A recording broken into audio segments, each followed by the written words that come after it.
Oh, today's test is going to blow your mind and possibly your speakers. What do you get when you mix classically trained pianist, a soul of a rock star, and the fire of a fearless entrepreneur? Get ready. It's Stephen Ridley. And honey, he's not your average concert hall musician. What a delicious conversation we're going to have. This man went from street performer with a dream to playing for royalty, billionaires, packed stages for over 50 countries. Yep, Steven's fingers have danced across keyboards for A-listers, world leaders, and millions of fans online. 500 million views and counting. But don't get it twisted. Steven isn't just a musical genius. He is a real rebel with the cause. Through his Ridley Academy, he has helped over 30,000 students ditch the music sheet and learn how to play from his heart, raw, real, and soul first. He's on a mission to unlock music that lives inside of all of us. So if you're ready to be inspired, ignited, and maybe even a little undone, turn up the volume, get cozy because this stage is set. The lights are low and Mastro is in the building. Let's welcome the one, the only Stephen Ridley. Welcome to Power Your Profits podcast, your friendly guide in bringing your business revenue to the next level. Listen as host Dr. Susie Carder hears inspiring stories of success from her fellow entrepreneurs and transformational leaders. Prepare to make significant change to your strategies as they unravel the secrets of building multi-million-dollar businesses and the most effective tips on finance, marketing, and sales accountability. If you want to take your first steps towards explosive business growth, this podcast is for you. Without further ado, here is your host, Dr. Susie.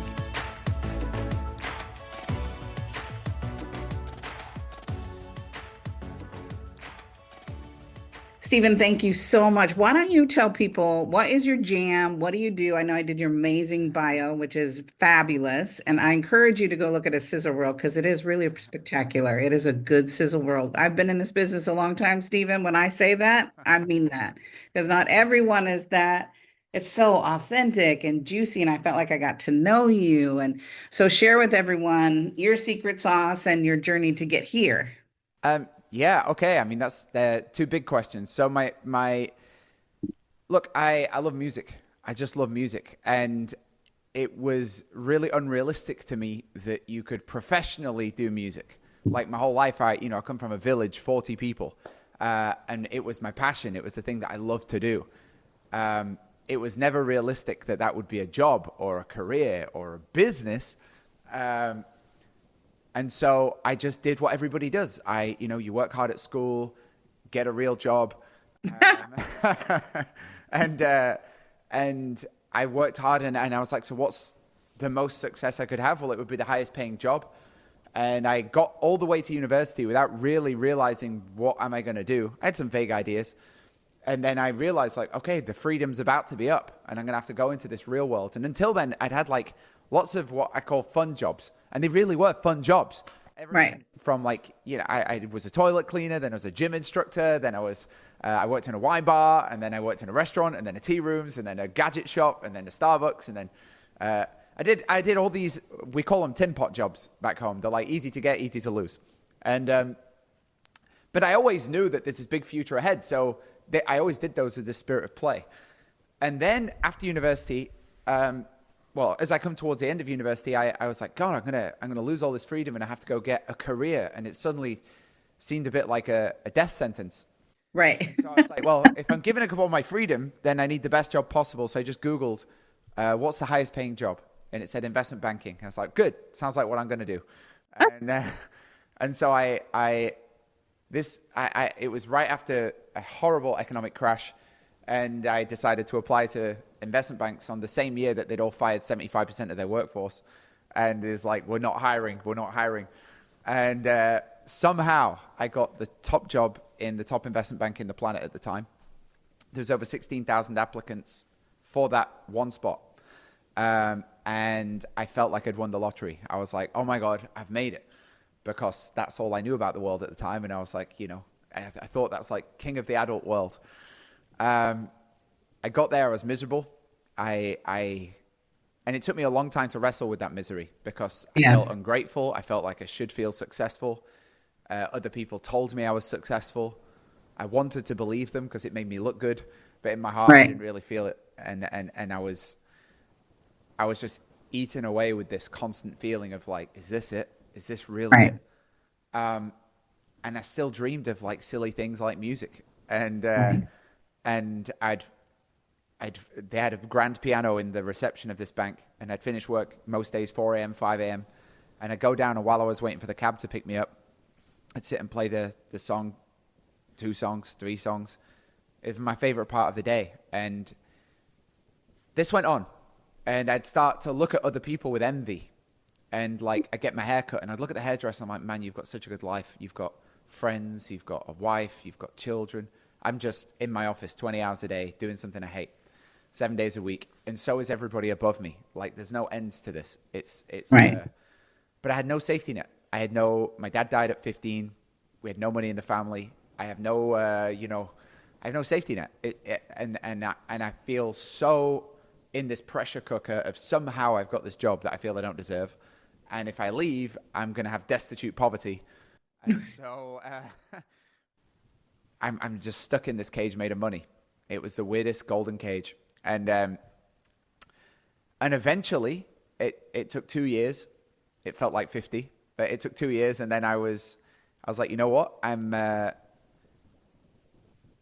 to take a leap of faith. And I had no game plan. I had no idea what I would do. I also had no savings. People think I had savings. I had no savings. I lost it on, if you remember, way back when there was a tsunami that hit a Japanese power plant called Fukushima. And I had all of my money in Japan at the time, and I lost it all. And so I left the bank with no money, and I was chasing a way that I didn't know what I would do, but I knew how it would feel. Right. I wanted a certain adventure from life. I wanted a certain, I can't say it any other way than adventure, and I wasn't having it in the world of banking. So I left that, and that was the beginning of a very different life. Yes. Yeah. So how did you finally uncover, right, what you wanted to do? It took 20 minutes, believe it or not. And I really mean this. I'd thought every single day when I was in that job, what would I do? What could I do? And people say things like, follow your heart. I couldn't hear my heart. I don't know what my heart wants. I'm just tired. People would say, like, be true to yourself. I don't even know who I am. What do you mean true to myself? That doesn't mean myself is confused. I don't know. Right. They'd say, do what you love. I'm like, I don't know what I love. I just know what I don't love. Right. So all of these like birthday card advices weren't working for me. And so when I say I left this job with no plan, I really mean I left this job with zero plan. And I didn't know I would be fine, and I didn't know it would be all okay. I was pretty sure I just torched my life. But my dad died at 15 very suddenly, and he taught me the lesson of inactivity. He taught me what happens when you don't take action. Right. You spend your whole life saying one day, and then it's over. And I didn't want that. So I left the bank, and in total shell shock, I didn't even plan to quit, by the way. I really just snapped one day. And then I find myself walking down this street, and it was amazing. The same street I'd walked to work in the morning, I was walking back down that street to my apartment. And in the morning I was miserable, and the whole world looks miserable, and it's bad people, and everything's bad and bad. And I'm walking down the same street, and everything is not just amazing, it's fascinating. And I'm looking at everybody's lives, but suddenly I can participate. I'd looked at a guy painting a wall. The first guy I saw when I quit was painting a wall on a building, and I was like, man, that looks cool. Like, I could paint walls. I could maybe start a business painting walls. I love painting. It's peaceful. I could just go around painting walls, hire a couple of painters. Maybe we'd be the painting bros. And then I keep on walking. Right. And then I see a dude in a barbershop, and I'm like, oh, that looks amazing. I love getting my hair cut. Love the atmosphere in a guy's barbershop. Love talking to the dudes. Oh, maybe I could do that. Then I see a guy driving a taxi. I'm like, oh, I love driving. I love talking to people. Maybe I could be a taxi guy. Everything looked like an opportunity all of a sudden, where before I didn't see anything. And then I saw a piano in a junk shop, in a thrift shop. And I went in to play it. The dude was very low on customer service. And he came up to me. He's like, if you want to play it, you've got to buy it. And it was £100 for this hunk of junk. And I bought it. He then made me take it outside the front of the shop. So now I've got this piano in the street. And I sat down on it, and I started playing. And when I started playing, I just felt the whole world fall off my shoulders. It was just the most wonderful. Piano's been my best friend my whole life. It really has. It's my therapist. It's my lover. It's my diary. It's everything. And to just sit down on this wildest of days in the middle of the street and start playing, it was amazing. And then it was almost at the same time, as amazing as that felt, I was immediately overcome by the emotion of total and utter petrified panic. And and I didn't know why, and I couldn't explain it, but it was my first taste of real stage fright, because I still can't explain it. I was just very scared. And the weirdest thing is I felt happy to be scared. Right. And I remember feeling like, wow, I'm feeling something. I just Right. been numb. For so many years, I've been numb. I'm feeling something. This is cool. This is new. This is living. But I closed my eyes and I pulled up my jacket and I'm tapping away and playing, and then I disappear into my world. And I finished playing, and I got this sixth sense. I was kind of interrupted by this sixth sense that somebody's looking at me. Right. And I realized, hold on a minute, I'm in the middle of the street in London. I'm in a bit of a dodgy neighborhood. I'm sitting there in the Prada suit with the Hermes tie and the Rolex. I'm like, I'm about to get mugged. I'm an idiot. I'm an absolute idiot. And I thought, well, he's not robbed me yet, so he's obviously waiting for me to finish. And so I like, oh, okay, here we go. And I'm just ready for the fight, basically. Finish the piano song, turn around with like this. And as I turn around so fast, there's about 600 people standing in the street, all completely silent. And I'm like, what is going on? Right. There was this moment of silence which felt like it lasted forever. They're looking at me, I'm looking at them like a zoo. And I don't know which one of us was in the zoo. And then I completely broke down. I burst out crying. Everybody came up to me. It was one of the most beautiful moments. And the weirdest thing happened. People start introducing themselves. They're all smiling. They're telling me the deep stories. They're leaving me their phone numbers. They want to be friends. They want to be in contact. I'm like, what is going on? I'd lived in London 2 years. I didn't have any friends. I didn't have time Right. for it. I didn't meet anybody. Nobody smiled at me. And suddenly I'm overwhelmed by the love of humanity. It was the most amazing thing. I'm British, so I'm awkward. And I didn't know how to handle that. I threw my hat on the floor as a joke. It filled up with money. I was like, wait a minute. I might be onto something. Yeah. This is a God moment. I don't know what I'm going to do. Here's a Right. hat full of money. You hit the nail on the head with that. It is a God moment. It took about an hour for these people to dissipate and leave. And then I picked up my hat. I walked 8 steps to the coffee shop on the other side of the street. And I counted £16.34. It's about $25 US. And best money I made in my life. I remember it to this day. I remember buying a coffee and thinking, this coffee's for free. I did Right. nothing. And I came to realize a lesson which I'm sure many of your audience know, which is money has a price. You pay a price for the money that you earn. Yes. And when I was in banking, I was paying everything. I was paying my joy, my happiness, my fulfillment. I was paying friendships. I was paying the relationships I didn't have, the girlfriend I didn't have. That I was paying with everything. And suddenly, I've then just gone and I've done the thing that I enjoyed the most in the world. And somehow, somebody mistakenly gave me money for that. And I feel like I've got away with something. I feel like I've got free money. And the difference of those two things is the first time I used to hate money. I hated spending money because it reinforces this dependency on a life I don't want. Oh, Right. Whereas this money, dude, take it. I don't care. I'll go play again. Right. My whole relationship with money, with everything changed because I was enjoying the work. And Yes. I came to very practically understand when people say, oh, do what you love. It's not that. It's just if you've got something that you can do and you don't mind if you get paid or don't get paid, Right. then you're going to get through it because there's going to be seasons where you're overpaid and seasons where you're underpaid and seasons where you're not paid. And if you can keep doing and keep moving forward, you're onto something. And I didn't realize that at the time. I wasn't wise in any way. I just knew I loved this. I knew I loved what just happened. And I walked back across the street and I kept on playing. And I played till 1 a.m. that day. I had 4 hours sleep. I ran back to the piano to get there before the police could take it. I did the same thing that day. And I would do that every single day without a break, without a single day off for 9 months in a row. Wow. And that was the start of a completely new life. And And that's how I kind of stumbled into this.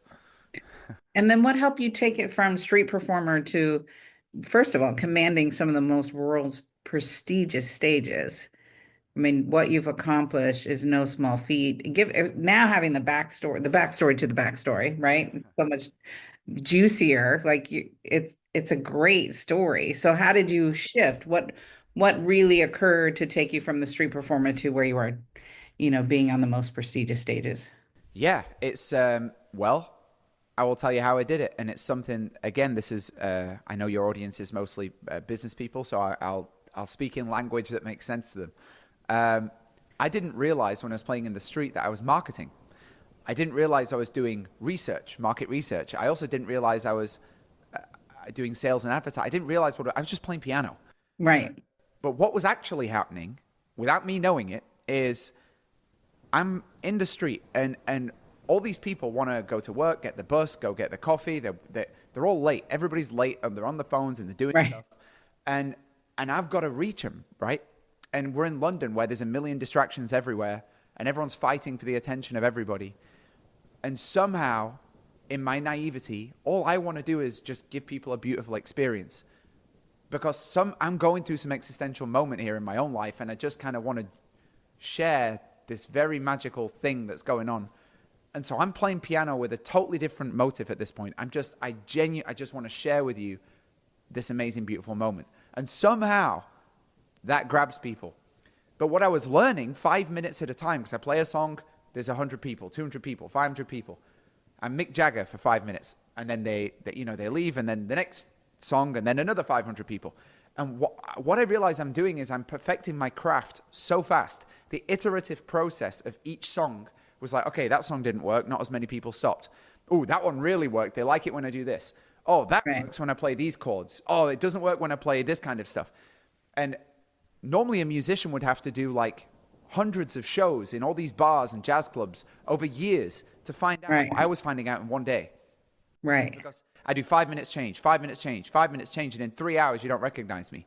And I start to develop my craft, or in marketing speak, I'm developing my product Yeah. at a really rapid rate because I've got so much customer feedback, if you like. This is not in the terms that I was thinking about it, but I'm just trying to explain it in a way that makes sense. But the other thing I didn't realize I'm doing is this is free marketing. Because Yeah. on the street I played, Brick Lane in London, there's 120,000 people on the average day walking down that street. That is more than 5 Madison Square Gardens. The Rolling Stones themselves don't play 5 Madison Square Gardens in one day. So I'm reaching the world, and the Right. world is in London. And when I say the world, that's how I start getting these shows because, within the first day, I've got people coming up to me and saying, hey, I've got a club on the Bowery in New York. Hey, I've got an ashram in India. Hey, I've got a stream of cocktail bars all over Australia. Hey, I've got a record label in France. Hey, I'm doing this massive show in Russia. We're looking for a pianist. I didn't plan on any of that. I'm just outflowing and I'm out there so much that this stuff then comes in. And not in some mystical, ask the universe and it comes in way. In a very practical, I am in front of your eyeballs way. And you Right. saw me and you had an experience, you had a moment. And then everybody's mind is solving problems all the time. And so somebody's walking down that street that's trying to solve their entertainment for some show that they're organizing. And, oh my God, look at that guy. And then boom, I'm in. Right. And that started happening very early on. Just to give you an idea, within the first 2 years, I've been to 70 countries. I was just saying yes to stuff. I just felt lucky. I felt lucky. I felt like a phony to start with. Like, I'm not an artist. I'm a guy from a village who somehow got in banking, and now I'm having a bit of fun. I'm not like all these people described me as an artist. I'm like, I'm not an artist. They describe me as talented. I'm like, I'm not talented. They describe me as a lot of words which I'd use for real artists. Right. But somehow to those people, they thought I was an artist, and it felt nice. And I was like, well, yeah, so yeah, I can kind of go along with this. But then how many shows do you do before you think, well, maybe I could be an artist? And how many of these royal families do you play for? And how many Forbes list guys and millionaires? And then suddenly I'm in the Louis Vuitton show in Russia, and then I'm doing some runway show in Italy, and then and I'm like, hold on a minute, like this is all a bit trippy. And then those shows lead to more shows because the audience at the Louis Vuitton show is all the fashion world of Russia at that Right. time. So then I got a load of bookings for a load of other designers, and now I'm a fashion guy, and then magazines start putting me in their magazines, and so now I look like a really official fashion guy, and then then I do a photo shoot, and Chanel sends me like 60 outfits, and now I'm the dude. I'm Chanel in the fancy magazine, and then all the fancy people of that country start inviting me to play in their shows. But then at these shows, there's all the other fancy people of that country, because that's the guest list, right? And so Right. they invite me to their shows, and before you know it, I'm the guy. And Right. and I really mean it when I say I didn't plan that. Right. But I That's a was, God thing. yeah. And now I can look back and apply my university economics degree and go, well, Yeah. that was market research, and that was advertising, and that was. It didn't feel like that at the time, but that is how that thing grew and grows. It's very organic, it's very word of mouth, and it's all based on the most universal rule of all, which is how many people can you reach with you. You're listening to another episode of Power Your Profits podcast. We'll be right back after a quick word from our sponsors. Are you tired of pouring resources into strategies that don't work? Say hello to Dr. Susie Carder, your future fractional COO. With Dr. Susie in your corner, your business can skyrocket to 7 figures and beyond. With a track record of creating thriving businesses, trust that you are in good hands. Head over to coo.poweryourprofits.com and let us put some magic into your business growth. Overwhelmed by the complexity of business profit strategies? Jump aboard the Bullet Train to Big Profits course, a streamlined solution by Dr. Susie Carder. This course is designed to uncomplicate the path to profitability. Imagine being able to identify and execute profit strategies with ease, skyrocketing your revenues. Visit course.poweryourprofits.com and sign up for the Bullet Train to Big Profits course today. Well, I think the power, my first book was called Passion. And when my editor named it, I'm like, it sounds like we're selling sex. She goes, look, sex does sell, but it was all about, finding what you love and then you never work a day of your life again. So everything that you're saying, which just brings you back to, am I passionate about what I do? Because then it is not, not working. So how did you go from there to then building this course and building your academy? You've taught over 30,000 students. So how do you break from the music sheet to go, oh, here's what I want to do? Yeah, that's another kind of wild thing, which again had even less planning, if you can believe. But I had to get smart for this one, because I'll take you through it. So I'm going around the world. I'm 6 shades of jet lagged at all times, and I'm meeting so many people on a weekly basis. There was one particular August, and I played 31 concerts in 17 countries, 4 shows on one of the Saturdays. One of them was in Italy, and then it was the most wild thing. Italy, then Switzerland, then back to Italy, and then another place in Italy. And I was like, this is so cool, so wild, so disorientating. But it's like, So exhausting. yeah, exhausting. But when you're just having a great day and somehow you're up till 4 a.m. and Yes. you're having that deep conversation and you look at your watch and the sun's rising, it's like every day was that.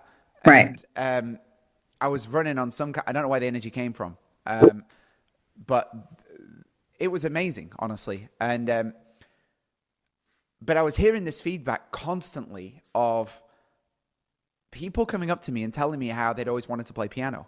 Mm-hmm. And I'd play the show, and they'd come up and they'd tell me a story about how they used to play piano. And everybody's saying the same thing. I used to play. Well, what happened? Oh, I tried this lessons for like a year, and it didn't work for me. Oh, well, I tried this. Oh, well, I tried that. Oh, I tried this. Basically, like millions of people telling me they want to play, and they tried, but the education sucked, and so they gave up. Yes. And they all spoke regretfully, and they all spoke in this kind of downtrodden way about this. Whether I'm in Brazil, whether I'm in Italy, whether I'm in New York, everybody's saying the same stuff. And I'm like, this is like a core human experience. Now, truthfully, I've been through the same thing. I hated my education in music. I suffered through it. A lot of the time it was my parents forcing me. A lot of the time it was me forcing me. But the whole thing was force. It was discipline. It was effort. It was confusing. It was overwhelming. But there got to be this point where it wasn't. And then the passion and the love and everything kicks in. And it became very simple. It went from being a very complicated thing with Latin and Italian and all these medieval symbols to suddenly become a very simple thing. And I think it's like that. I've got good at quite a few subjects where you go through this process of confusion and complication, and then Like Einstein says, if you can't make it simple, you don't understand it. But you really have to get to the mountain to see the simplicity of, oh, I could have just taken that trail. And so I got to that in music, and then I always felt like I was just sitting on a secret, because I was like, well, music's not complicated for me anymore. And I'm listening to all these people, and I'm like, well, I wonder if, I know that the journey sucks because I went through it, but I wonder if I would be able, and I don't know if I can, by the way, at this point, but I wonder if I could make the journey of learning as simple as it now is for me. I wonder if I can somehow simplify it. And I wonder if I did that, it would make it a lot faster. And I thought, well, I'm not using like 90% of what I learned. Kind of like, you know, trigonometry, and you do trigonometry in school, you never use it again. Right. Music's like the mother of that. There's like so many things you learn that you never really use it after that. And I was like, if I got rid of that, and if I changed that, and I sort of felt like I was onto something. And then I thought, but the biggest thing is, everybody's coming to me for fun, for joy. Make it more specific, for joy. And I'm doing this for joy. But so why is the process of learning so unjoyful? Well, what if I could really make the journey of learning joyful? What if it could be like fun every time you sit down on this? And that was what I was aiming for. And the truth is, it took me then 9 years to figure that out. And for those 9 years, I would earn money in shows, and then I would blow it all on various ways of researching and trying this out and trying this, and it wouldn't work out. And then I'd go do it all over again. And I did that over and over and over and over again, constantly feeling insane. And then it worked out. And I started, I had a breakthrough. And then I keep going. And then, I had a breakthrough. And then 9 years later, I had a way where I can take anybody, and 10 minutes a day, 6 months later, they're playing. So that was like a humongous breakthrough. And these people are loving it, and they're happy because you practice one tiny simple thing. Well, because it's a tiny simple thing, you only need 10 minutes of practice. Because it's a tiny simple thing, you can master it quite quickly, and that's a nice win. So you enjoy it. Right. This is very simple, but it took me a long time to get it this simple. And then I was like, so that was the making of the product. But that's only one part of a business, right? And just because I made that didn't mean everybody suddenly came to me to buy it. And there was no queues outside my door of people saying, thank you. Right. I'm ready to buy it now. You finally did it. Yeah, nobody did. Actually, there was 0 people doing that. And, and so I would do my concerts, and after the shows, sometimes people would come up to me and they'd say this same thing. And I go, well, actually, you know, I built this, and I tell it like a secret. I built this thing.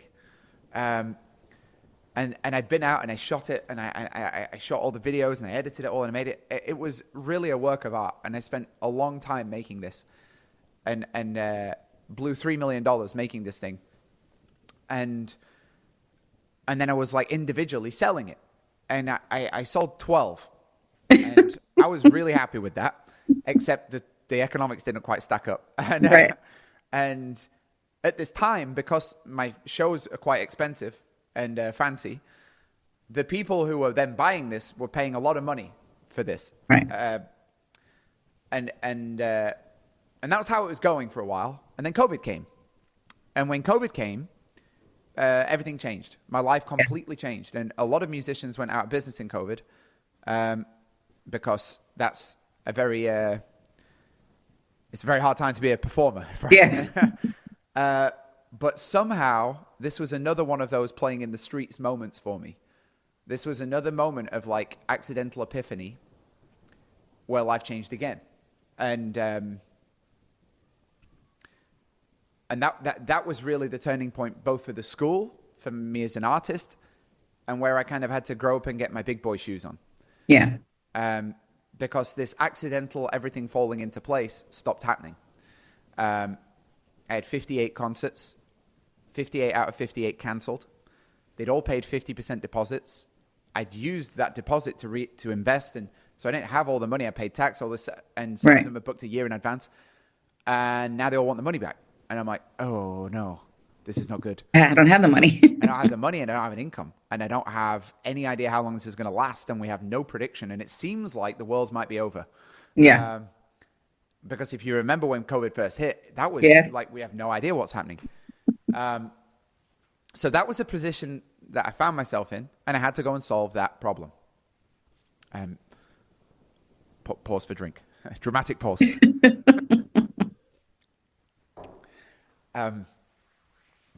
So that's where I find myself, and I chose to react to it in a Stephen Ridley way.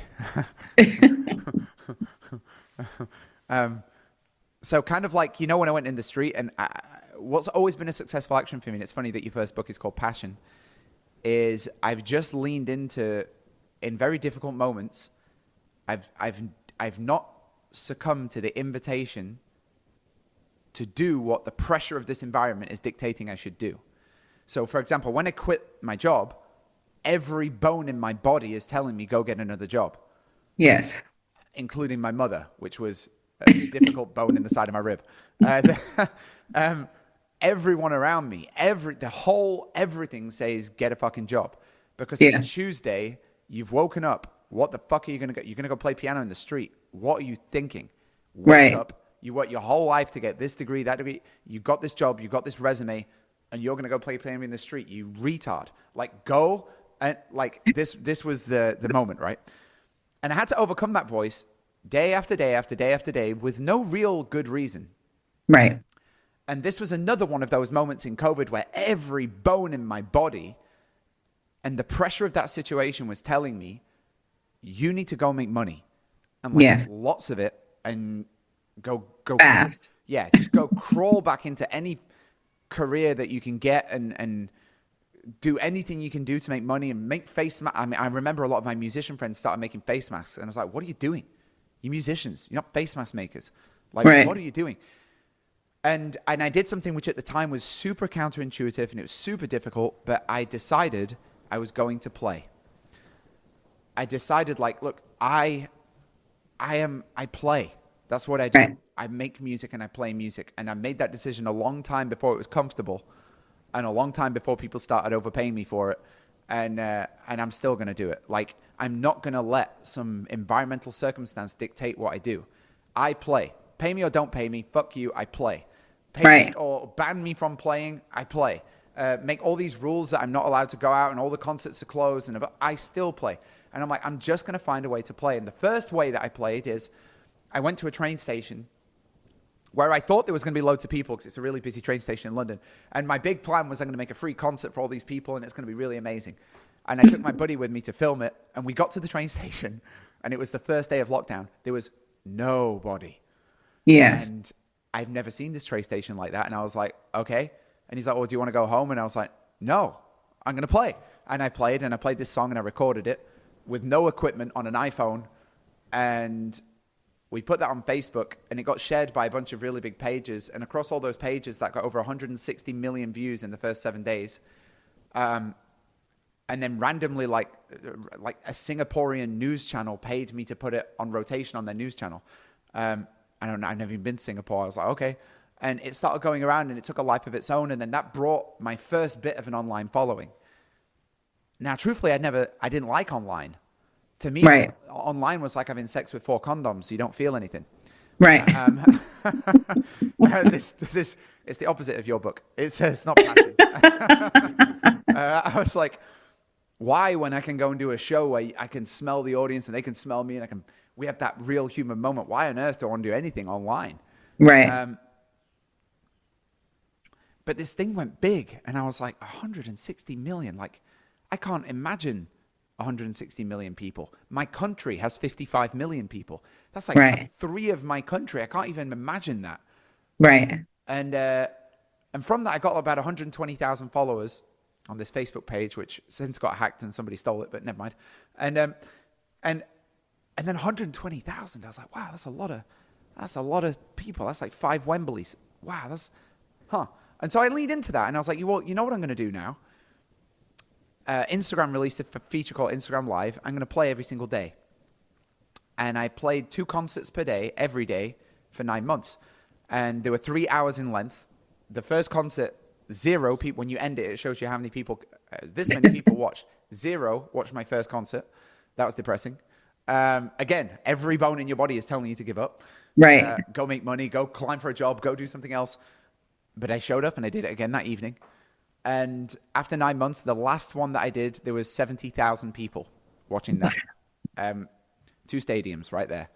And that was, not only was it a great thing because, again, I'm doing what I did in the street. It's just find a way to be out there. But and just promote your way out of any situation. But don't do some scammy promote, like actually do your thing. Like if you make hats, just go make, don't let anybody stop you making hats. Just make fucking hats. Right. And take those hats everywhere you can take them, and don't stop making fucking hats. And if they ban hats, still make hats. And if they say all hats will be burned, then just make them faster. Like don't stop doing the thing you do and find a way to do it on as big a scale as you can possibly do it. And then to come to how did the school happen, because the same thing was happening, but now it's happening virtually, which is people would write me these gorgeous DMs and emails about how, they're so inspired and thank you so much. In this difficult time, it's so nice to see somebody putting out music. And then they tell me a big long story about how they always want to learn piano. And I'd be like, hey, I've got something. And right. And it's all online. This is perfect. And so I'd start selling it like that. And then a guy reached out to me, and he had a big online school. And he was like, he initially was a customer. He came in and he bought the course, and he was like going through the course. And he's like, dude, this is amazing. He was in his 50s. I've been trying to play piano my whole life. I tried this. This actually works. Like, why don't you market it? And I thought I was marketing it. I was like, what are you talking about? And Yeah, I am every day. I'm doing all these concerts. Yeah, don't you see? And he's like, Yeah. no. He's like, no, you're not marketing this. You're playing songs. You're marketing songs, I guess, but you're not marketing the product. And I was like, what do you mean? He's like, like an ad talking about the school. And I'm like, oh no, that's like cheesy. That's I'm English. We don't self promote. That's no. Like, and he's living in America, which is thankfully a lot more entrepreneurial. And he was like, look, dude, like he kind of put ethics on me. He was like, look, it would be a crime for you not to promote this. Like it is, right. You think that you're been some like high and mighty guy by not promoting this. He's like, you're stupid. He's like, imagine how many people this would help. Imagine how many people would be happier right now in COVID if they can sit down and play the piano, and it's not just you, and they're not just sitting there listening to you, but after you're finished, they can noodle and play, and you can do more than just inspire people. You could actually give them the tools. And I was like, man, he's really speaking to me right now. And so we teamed up, and then he made me do a series of things that I was very uncomfortable with. And and each of those things really worked. And I learned once again that like getting out of my comfort zone and going into something pure heart, pure intention, but going into something new like that is this new learning curve. And then that was really how it grew, because as soon as we started doing that and the people started coming in, and again, just to link this, but I did the same thing that I'd been doing my whole life, which was when I play in the streets, I wasn't asking for money. I'm just, there's a song. Right. So when it came to marketing this school, everybody else who was marketing the school, they had these ads everywhere, and it would be like, buy my piano course, buy my piano course. Right. And I was like, it just feels premature. So I would do free classes. Yeah. And then at the end of the free class, well, if you like it, then if you want to buy it, here it is. And if you don't like it, how can you be mad at me? There's a free class. It turns out, by the way, I'm wrong. There's some people on the internet that'll be mad no matter what you do. But they're very offended that they got a free class. But, never mind. But that was the way I chose to do it. And that ended up being, at the time, like, that was very novel. A lot of people since copied it. But that was very novel in the moment, because that's not how people sold things. And it since became, like, more normal. And then that exploded. And then the word of mouth of it exploded. And that started this journey of the school, which is, that was been 3 or 4 years ago now. And then, as you said, I've now, it's just astronomical to me what this has done. I could not have imagined what it's done. We have students in over 40 countries. I think we're 37,000 students. I've given free classes to well over 2.5 million people. I've gone around the world. I've been in schools and universities and orphanages and everything in between. It's been so and is so unbelievably fulfilling, and so different to the music, but also still to do with music. And I'm still going and doing the shows. It's just it's a wonderful, wonderful. It's a wonderful thing. In one of these jobs, I'm like the center of attention, and I'm the big special guy, and I go and I do the thing, and that's amazing. But they're all acts of service, and it's it's all just an act of service. I'm not thinking about the outcome. And if there's a moral to all of this story, is that these things all started with me asking the question, what can I do for you? What can I give? What could I put out? What could I put there? Right. And then not allowing any of the pressures of the environment or any internal thoughts or anything to dissuade me from that. And it doesn't make sense, but I'm going to do it anyway. But it doesn't make sense, but I'm going to do it anyway. But you're going to lose all your money. Yeah, I'm going to do it anyway. And then somehow figuring out the exchange after the fact. Yes.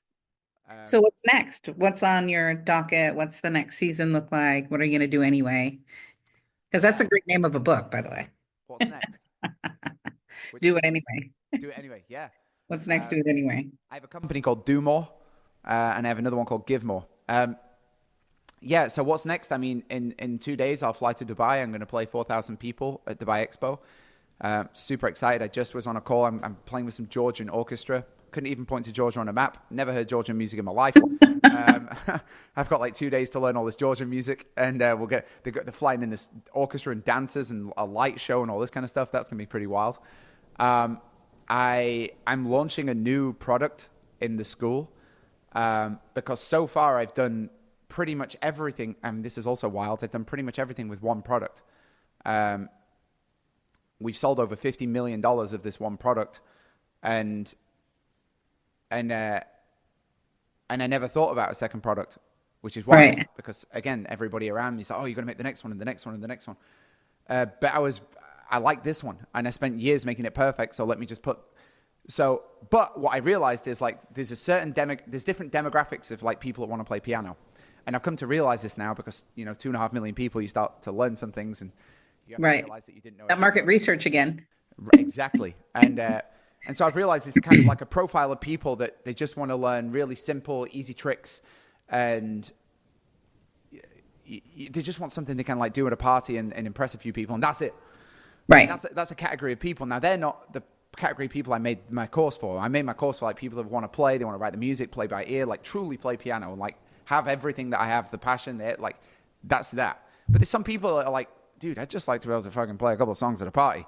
Or I'd like to be able to give my wife a little something special on Valentine's Day. Like I'm trying to get some brownie points from my kids, or I want to whip out a song this Christmas. So I'm going to make a simpler, well, not simpler, simple is not the right word because the real course is extremely simple, but call it a light version, Yes. and make that as a subscription, as a cheap subscription rather than a one-time fee thing. Because I think it'll cater to a different side of the market. And I think, again, it'll just allow me to reach more people with the thing that I want to do at that school. What I'm trying to do with the school is get people playing music, enjoying music, able to like not just be sat in the audience receiving it, but doing it and having that kind of music therapy in their life. So I'm going to go all different ways to do that. And then I also added a higher tier product, and the higher tier product's the opposite of that. It's like, okay, if you really want to go deep, well, then I've got these 3 coaches, each of which have been coaching for over 30 years. Real bona fide artists. One has a number one worked with Chick Corea, had over 60 Grammys. These are like top dudes, and they work one-on-one, and that's like so I'm trying to kind of develop that school to be something where it's just the place, no matter where you are, what you want to achieve, anything piano, we can take care of you. And the first product does 80% of the market. The second product will get the bottom 10%, and the other product will get the top 10%. And then that to me is like a complete project at that point. And then with music, it's time to start releasing some music because that's been so distracting. I didn't release original songs. If you look on my own personal Instagram, I didn't put out that many songs in this period because honestly, this thing was just more interesting and fun for this period. But my life's had a lot of periods in it, and I often look at things as periods. Like, Yes. and the next period that I'm interested in is to, again, this doesn't make any financial sense because you spend a lot of money to make music and then just put it out for free. But I'm going to do that Right. because I love music and I want to do it. And that might be a fantastic flop, or I don't know, but I'm going to do it anyway.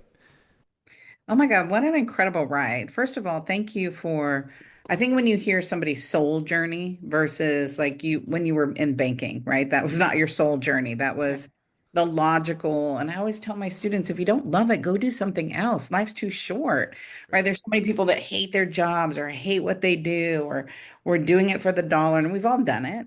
But Right. to go, this is your soul journey. You truly have built a legacy. So thank you for sharing your fearless journey and reminding us what true success starts with was when you play from your heart.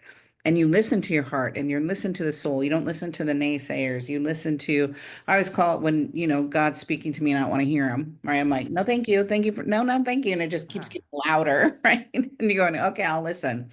And so thank you for sharing that. Thank you for being such an inspiration. Thank you for taking this passion of yours and making it relevant for our audience to go that this is your legacy. Keep playing, keep doing it, keep being bold, outrageous, and courageous. There's not a lot of times that we get permission to do that, and we need to see other people doing it in their genre, right? Right. Whether you're a doctor, whether you're a musician, whether you're a veterinarian, whether you are a graphic designer, whatever it is, right? That's the thing that lights you up.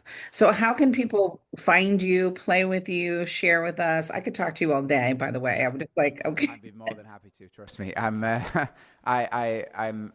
for that, by the way. I'm known for going way past time. The look, I people are driven by a core purpose in life, right? Yeah. The thing I all you know, of course I love music. I love a lot of things, honestly. People often say to me, they say, "Oh, it's lucky that you love what you do," and I don't like that. I don't like it when people say it because, sorry, they say that you're lucky that you do what you love. There you go. They say that you're lucky that you do what you love. My mum says it to me, actually. And of course, I love my mum more than anything in the world. But it's not true. It's not true that I do what I love. It doesn't happen to me in that way. I love, which is a verb, what I do. Love is an action word, to love. Yes. And I put love into what I do. Whether I'm cooking an egg, whether I'm making a cup of coffee, whether I'm having a conversation, whether I'm playing the piano, whether I'm building something, whether I was building some chairs this morning from a dining table. I do it with love. I put on Frank Sinatra. I make it a fucking moment. So it's not lucky to love what you do. It's a decision. It's an action. It's a thing that you do. Well, there has to be like a guiding principle, a guiding purpose to it all. And quite a long time ago now, I realized that my purpose and the thing that I want to do is to be a friend to the world on the biggest scale possible. And so to answer your question, I want to keep my communication lines wide open, meaning if somebody wants to reach out to me, DM me. You want to write me an email? I'll do my very best to email back. You want to, and I mean this, I get thousands of this, and I do what I can to just respond to as much of it as possible. But I want to be a active, contributing member of as many people's lives as possible. I want to do as much as I can with my time on this planet to really contribute. I'm not a doctor. I don't know anything about a lot of things, but there's some things I really know some stuff about, and I can help. And equally, I expect the same in return. Like, Yes. I want the contribution of others. Because I live in this way, it makes no sense to me. Like, selfishness only harms the selfish individual. You holding in your amazingness, that doesn't serve anyone, but it also doesn't serve you. Because you're making yourself useless. What do you call somebody that can't be used? You call them useless. What do you call if Yeah. I can't use this cup because it has a hole in it, it's a useless cup. I can't use it. Well, if you Right. make yourself selfish or you hold yourself back or you don't, you were saying like a doctor or a barista or a taxi driver, if you don't contribute at the biggest level what you have to offer, you're making yourself to that degree useless. And I don't want to be useless. And you don't want Right. to be useless. And I don't want you to be useless. And so I give a lot and I expect a lot. I expect people to expect of me enormous contribution. I expect people to expect of me friendship and the best that you should. I want that for myself. That's the standard I hold myself to, and that's the standard that I want for you. I want you to be a friend for the world. I want you to be like an amazing contributive person because that's the best you can be. And you don't need to be, a Nobel laureate, blah blah blah. I'm not a Nobel laureate. I'm not anything. I'm a kid from a village, and who's stumbling around trying to figure it out, and I don't have all the answers. Anyway, that's a long-winded way to say if you want to be in touch with me, like I have Instagram, Stephen Ridley. I write on Medium now, which I'm becoming very addicted to. This is like articles, and Christian puts them on Substack as well, and sometimes I put them on my website. You've got ridleyacademy.com, Ridley like Ridley Scott, YouTube, all the usual places. But I'm here because I want to be And if anybody who's listening to this has any questions or they have anything they want to contribute to, just DM me. Just find a way to me and send you things. I'm happy to be in touch. I love people. I love that. Well, thank you. Thank you for your time. Thank you for your service. Thank you for your spirit, right? I can tell it's authentic and real, and you are living in your passion and living in your genius zone, which is awesome.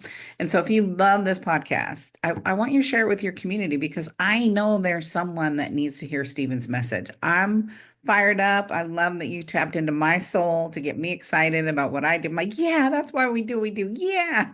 And so if you're ready to see how your business is really doing, head over to our site, susiecarder.com/BHS. That's our business health check assessment, to see how your business is doing, how we can help you grow, how we can help you thrive when you're ready for a tune-up. Until next time, stay bold, stay brilliant, stay living in your passion, and build that legacy that makes a difference. And remember, profit isn't a dirty word. It's your responsibility to the world and your community. Stephen, thank you. I admire you, I respect you, and I love that I got to meet you today. Thank you for joining us for this episode of Power Your Profits podcast. Let these building blocks from today's most successful industry leaders equip you with the necessary resources and tools to finally establish the highly profitable business of your dreams. Want to hear more? Listen to more episodes at www.poweryourprofitspodcast.com. And don't forget to subscribe to the show. Now is your time to rise to the top of your game. So be sure to catch our next episode. Until next time.